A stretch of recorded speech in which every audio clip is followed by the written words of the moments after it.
The following is a world-class Bullshitters exclusive.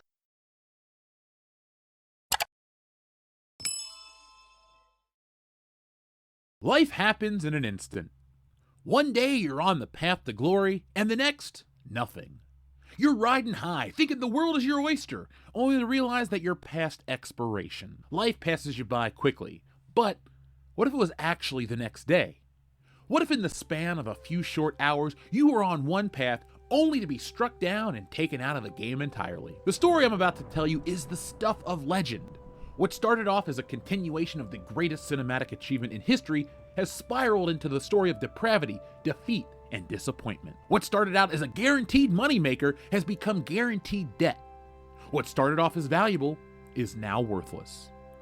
This is the story of Rey Skywalker, and how a billion-dollar company fumbled their way into failure and forced Star Wars down a path to the dark side, and how it's still biting them in the butt to this day. But before we get into that, today's video is brought to you by me, Jeff Hicks, with my graphic novel Stealing Solo. Got a Star Wars fan in your life? Need something guaranteed for Christmas? Well, then Stealing Solo is your graphic novel. Stealing Solo asks the greatest what-if question of all time. What if a group of disgruntled Star Wars fans kidnap Harrison Ford and force him to remake Star Wars in their basement? That, and a whole lot more, is answered in Stealing Solo, a Captain's Parody. Stealing Solo has been called Laugh Out Loud Funny and the greatest Star Wars parody since Spaceballs, and it's available now for a limited time only. Go to stealingsolo.com, which is powered by Shopify, so you get the reward-winning safety and security, and get yourselves a copy today. Once we sell through this limited backstock, I'm going back to the drawing board to bring you the sequel, which parodies Luke Skywalker's fall from grace, and finally the closing chapter, which I can't wait to get to, Frankenfisher, the Bride of Solo. And yes, it's exactly what you think it is. So folks, the only way to get that is go to stealingsolo.com right now, get yourselves a copy, and enjoy the greatest Star Wars parody since Spaceballs. Rey Skywalker, originally introduced in Star Wars The Force Awakens, emerged from Lucasfilm's goal to rejuvenate the Star Wars saga for a new generation. Conceived as a strong, independent protagonist, Rey's character was crafted to embody a modern hero who could inspire audiences worldwide. J.J. Abrams, the film's director and Lawrence Kasdan co-writer, aimed to create a mysterious figure whose unknown origins would intrigue viewers and allow future narratives flexibility. Initially portrayed as a scavenger on the desert planet Jakku, Rey's journey mirrored that of Luke Skywalker.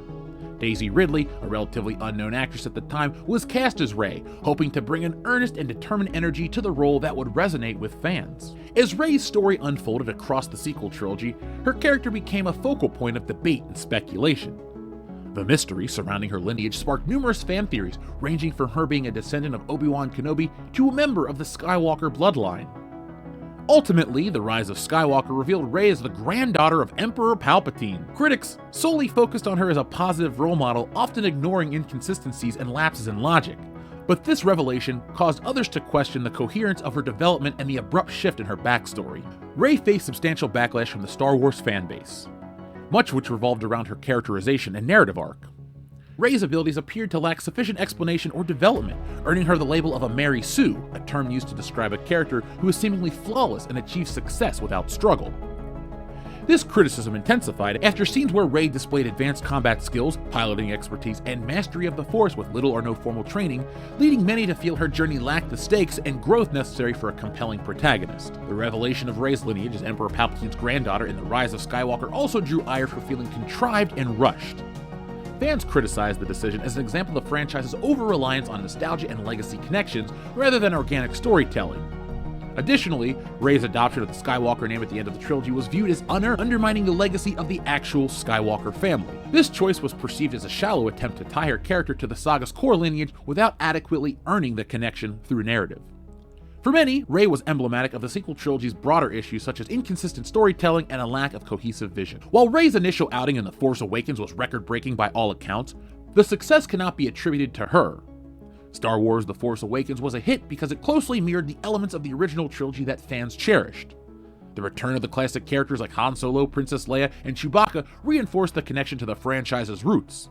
The film also reused familiar themes and settings such as desert planets, droids carrying important secrets, and a fight against a massive superweapon. This all seems too familiar. By reusing these established elements, The Force Awakens successfully reintroduced Star Wars to an audience in a way that felt immediately recognizable.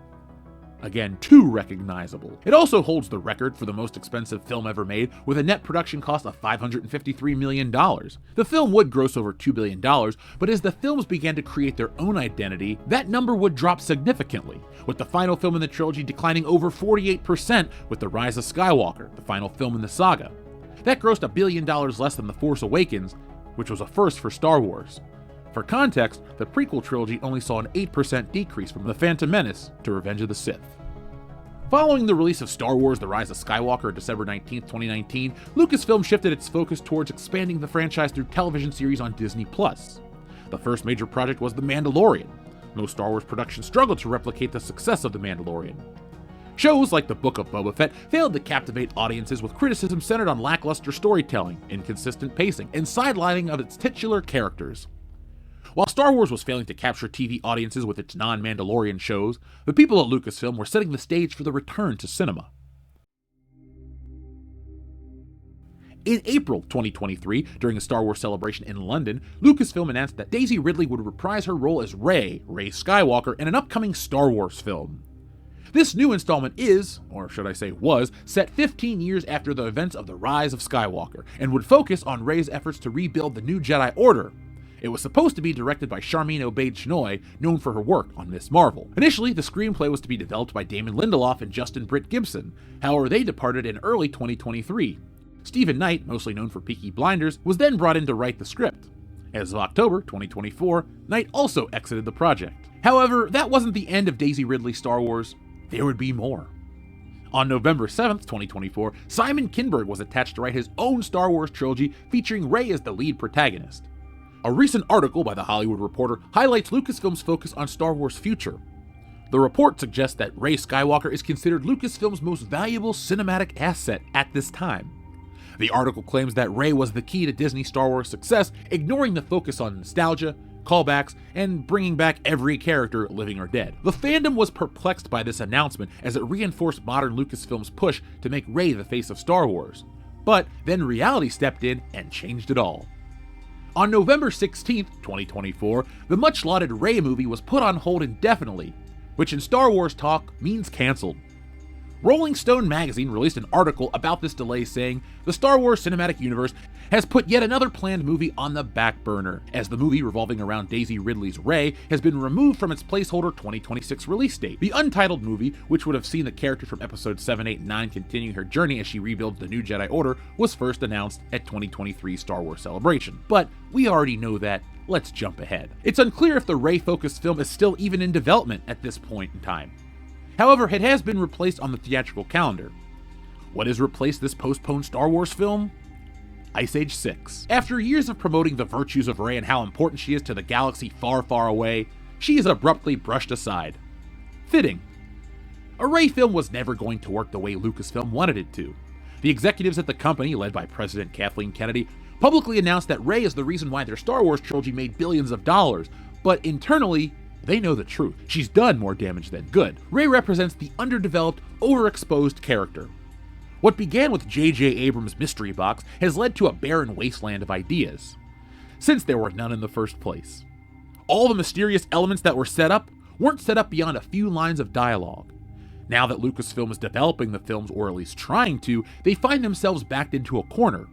No creatives want to work on this series. The people who do either are down and out, desperate, or connected for the wrong reasons. Charmin Obaid-Chinoy falls into the latter. Her work on Ms. Marvel was thought to be a significant qualification for her to make a Star Wars film. It was not. Much like Patty Jenkins was thought to be a good fit for Rogue Squadron since her father was a pilot. Yet that film is cancelled due to creative differences. There is not a single person at Lucasfilm who is qualified to fully execute a Star Wars film, and the fact that they haven't put out anything in 5 years, and won't for a few more, paints a picture of a production company in shambles. Rey's cancellation isn't the only Star Wars film to be axed recently, but it is certainly the most important to Lucasfilm's plan. Since 2012, Lucasfilm has announced and subsequently canceled or indefinitely delayed at least 7 Star Wars film projects, including the Boba Fett standalone film, Rian Johnson's trilogy, Benioff and Weiss's trilogy, the Patty Jenkins Rogue Squadron film, which was announced in 2020 and canceled in 2022. Remember Kevin Feige's Star Wars film? That was shelved last March. J.D. Dillard's Star Wars film, announced in 2020 but was confirmed in November of 2022 to be canceled. And most recently, Taika Waititi's Star Wars film, which was announced in 2020, but has been delayed indefinitely, which means it's cancelled as well. With the recent announcement of Rey being the central key to Star Wars but having her movie axed and replaced by Ice Age 6, it really asks the bigger question, is there a future for Star Wars?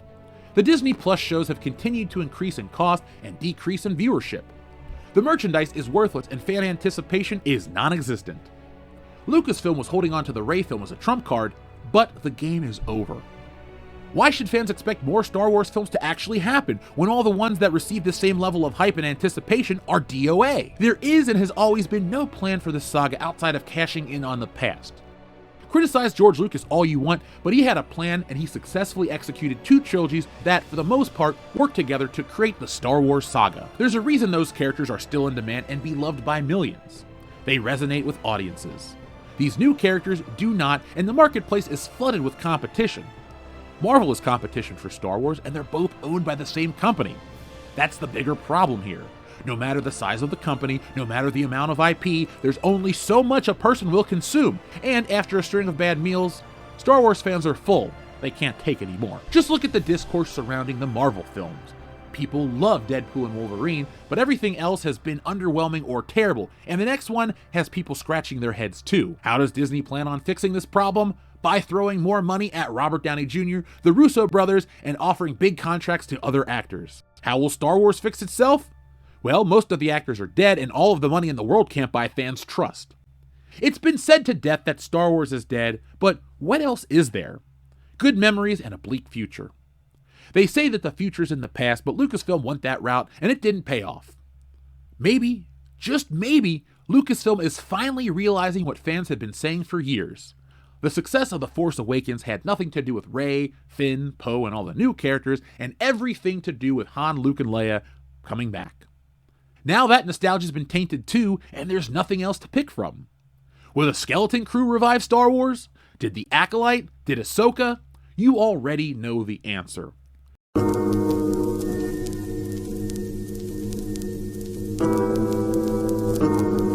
So folks, tell me down in the comments below, what did you think about the announcement of the Rey trilogy? Only to have another Rey film get canceled. Nobody knows what they're doing at Lucasfilm, and even less people on the outside care. I know I care for all the wrong reasons, but let me know down in the comments below what you thought of this video and a whole lot more. Folks, if you haven't had a chance to read Stealing Solo, get a copy. It's almost gone and it's called Laugh Out Loud Funny. What's a better way to spend the holidays than laughing with your friends and family? Nothing. So, get Stealing Solo, a big cup of cocoa, and enjoy the greatest Star Wars parody since Spaceballs. But I have great news. I'm working on the sequel right now because the first book was a big hit. It made over 150K, and folks, I read the emails, I get the messages, I see how much you love Stealing Solo, and well, I'm doubling my effort to make Stealing Solo 2, The Force Awakens, an even bigger hit. It features the same kidnappers who kidnapped Harrison Ford, with the roles reversed. Mark Hamill, the crazy loony that he is, has kidnapped the disgruntled Star Wars fans and is now forcing them to remake his Star Wars movie, The Last Space Knight, in an effort to reclaim his dignity. Will it work? What will happen? You can only find out this spring in Stealing Solo, The Force Awakens, written and drawn by me. But folks, I'll give you guys all the updates, including a sign up very, very soon. But until next time, folks, be smart, be safe, be cool, but always be excellent to each other.